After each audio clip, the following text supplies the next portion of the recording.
Harper and Harper Audio present Girl Scouts, Anika and the Great Dog Rescue by Sayantani DasGupta, performed by Shiromi Arserio. To anyone who's ever felt a little lost, know that friendship and kindness can help you find your way. Girl Scouts. To all the girls making a better world. SD. Chapter 1.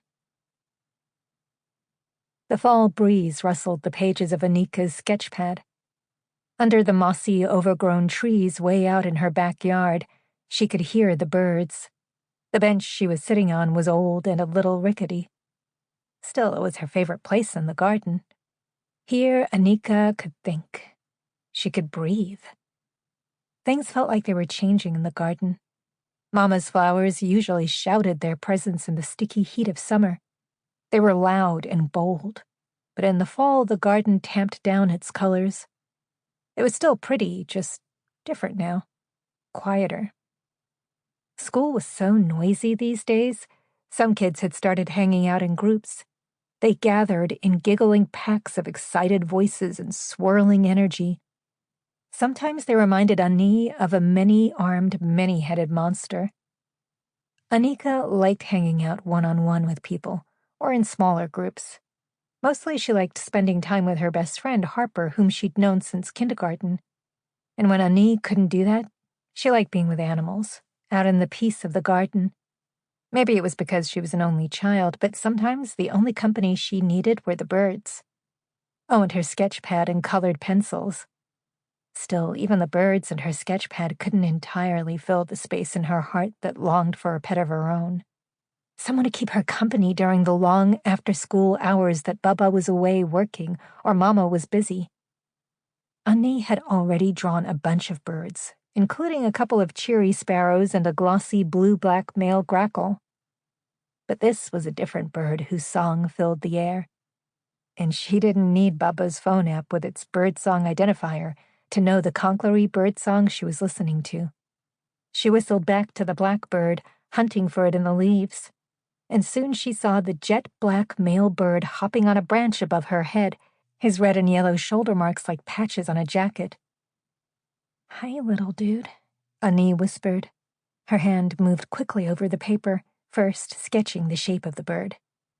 As she drew its head, she tried to capture the expression in its bright, dark eyes.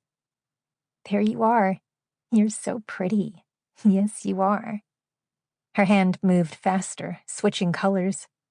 She frowned, squinting at the paper. It was all right, but nowhere near as good as the picture she saw in her mind. As she tried to fix the sketch, Anika sang under her breath, "Blackbirds singing in the dead of night." It was a song that Baba sometimes played by his favorite band, the Beatles. He'd explained once to her that the song is about the need for justice in the world. And he thought wistfully back to the time when her house was full of song, when her parents hadn't been too busy to listen to music or to sing. Her hand kept flying over the paper, bringing the bird to life as best she could. The bird tilted his head this way and that, as if wondering if she too was a strange kind of bird. He looked so silly and confused, like those videos of people's dogs tilting their ears at words they knew, like park or ball or grandma. Annie loved those dog videos. She loved any and all things to do with animals, but she had a super soft spot for dogs. Too bad her mom would never let her get one. She let out a big sigh at the thought. "Anika, where are you?" Mama called from the back door.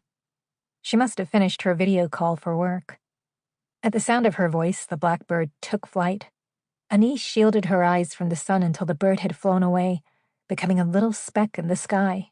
"I saw a boat-tailed grackle," Anika called, "and a blackbird just now, too." "Kacha bitor ochin paki kemne asha jai," sang Mama. Mama had a beautiful singing voice. She had once given Bengali singing lessons on the weekends for fun. That was before her work had gotten so busy, and she was always so tired. The song she was singing was something about a bird being trapped in a cage, at least from what Anika could understand. Ani headed toward the house. Sample complete.